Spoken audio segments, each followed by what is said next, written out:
Ar aš tikrai esu čia saugi? Ar kad aš čia visur vaikštų ir čia kažkur Belso vardu bėgioja. Aš nesu tikra, ar aš tikrai ten, kur man reikia.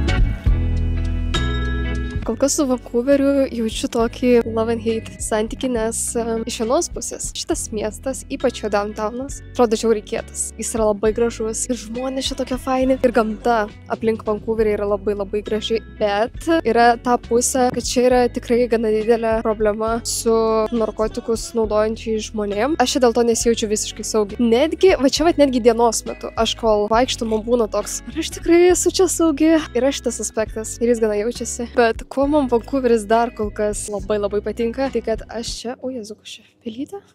Paverėjo. Šiaip iš tikrųjų, ganėtinai netoli yra toks Forkso miestas, jeigu aš neklystu, arba tame mieste, arba kažkur netoli filmavo Saulėlydį.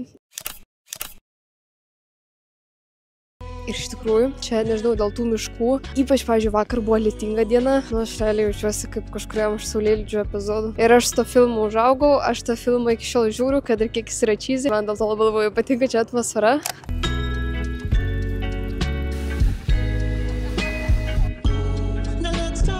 Bliamba, Vancouveris iš tikrųjų toks kietas miestas, nes maža to, kad tu gauni žiauriai fainą patį miestą, downtowną. Dar ir kalnai yra čia pat tiesiog ant delno ir vandenynas. Tipo, nori hikint? Prašom. Nori prie vandenyno? Prašom. Nori į miestą kavos? Prašom. Aišku, gyventi čia žiauriai brangu yra, bet žiauriai šiaip gražu yra čia. Tiesiog gražu, tiesiog eini ir tau viskas estetiška ir gražu ir nori filmuoti ir fotkinti. Labai džiaugiuosi, kad aš kamerą pasiėmiau ir galiu bent kažkiek jum visą tai irgi perduoti. Man šiaip kartais patinka eiti tiesiog, va čia kur visokie gyvenami namai, nes man tokie cute yra šitie jų gyvenami namai, nežinau. Nes aš kai einu, aš jaučiuosi, lyg aš būčiau kažkokiam amerikoniškam filme.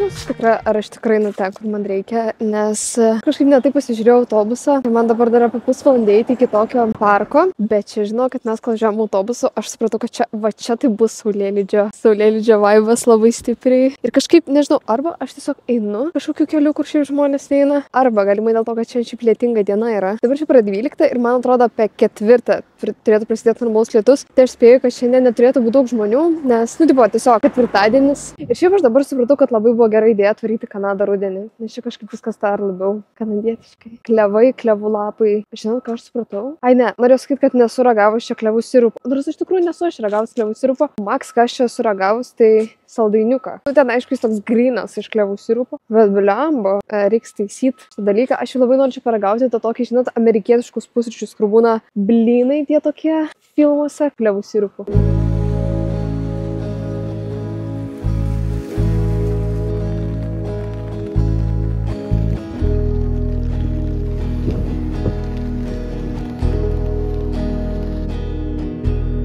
Žmonių praktiškai nėra čia. Radau kažkokią vietelę, kur galiu pavalgyti. Labai džiaugiuosi, kad radau po stogu, nes šiaip lyja gana šlykščiai. Bet va, žodžiu. Čia bus mano pietų vietelė. Aš žinau, kad čia Saulėlydžio nefilmavo. Bent jau mano žiniom. Bet atrodo, kad aš čia visur vaikštų ir čia kažkur Belso vardu bėgioja. Žodžiu, jeigu jums patinka šitos vietos, aš manau, kad jums žiauriai patiks Vancouveris. Nes Vancouveris iš mano lankytų miestų iš tų 3 Kanadai labiausiai turi tą tokią mistišką, magišką atmosferą. Aš manau, kad labai prie to prisideda šiaip oras, kad šitom dienom lyja, bet netgi jeigu nelytų, nes vieną dieną nelyjo, tai vis tiek buvo tos tokios biški mistikos. Aišku, kažkur aš ėjau Vancouveryje, kai nusukau nuo to Stanley parko, tai ten palmės buvo. kas yra taip random. Jo, žodžiu, čia pasivaikščiau po realiai, kur akis vedė. Aš tiesiog atėjau, nu, aš šitą parką radau per Google Mapsus, bet po to tiesiog vaikščiau, kur mačiau, kad yra bent kažkoks takas ir nėra uždraustas su tvora. Bet dabar, žodžiu, pavalgysiu. Ir čia šitas šiaip Horseshoe Bay. Aš dabar nesu kaip ir jame, nes čia yra, kaip suprantu, toksai miestelis mini tiesiog ant uosto. Ir vat noriu į jį dar nueiti. Aišku, oras nėra prasiejimui, bet, nu, kita mano opcija yra varyti tiesiog namo. Aš galvoju, kad aš jau čia, tai nueisiu aš tą mini miestelį. Šiaip jis yra kaip ir vadinamas village, bet aš nemanau, kad ten yra kaimas. Tiesiog, kaip suprantu, toks mažas miestelis, tai vad galvoju į jį dar nueiti.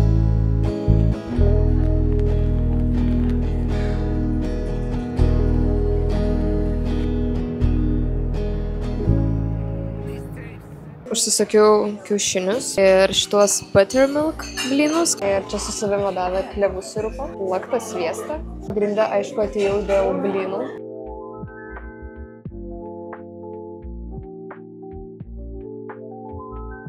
Man šitie blynai labai primena, mes turėjom valgykloj. Pas mus mokykloje žiauriai skanius tokius blynus ir valgyklinis maistas nėra dažniausiai gera asociacija, bet tie blynai, žinokit, pas mus valgykloj buvo žiauriai skanus, tai va šitie man labai primena. Turi tokį vaikystės man biškį skonį ir labai jaučiasi vanilė. Su klevų sirupu. Aš kadangi šiaip mėgstu žiauriai klevų sirupą, tai su šitais blynais ir su sviestu.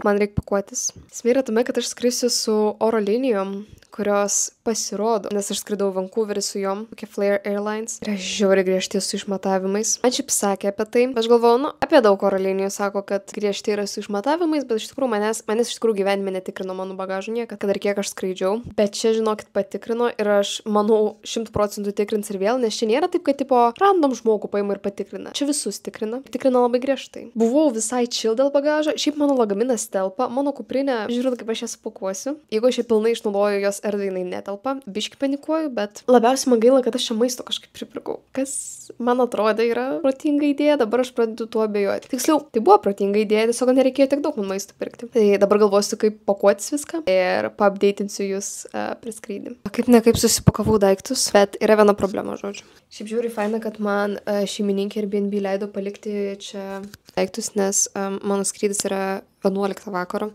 Viskas kaip ir būtų gerai. Bet tačiau mes turim šitą problemą Aš neturiu jokių siūlų.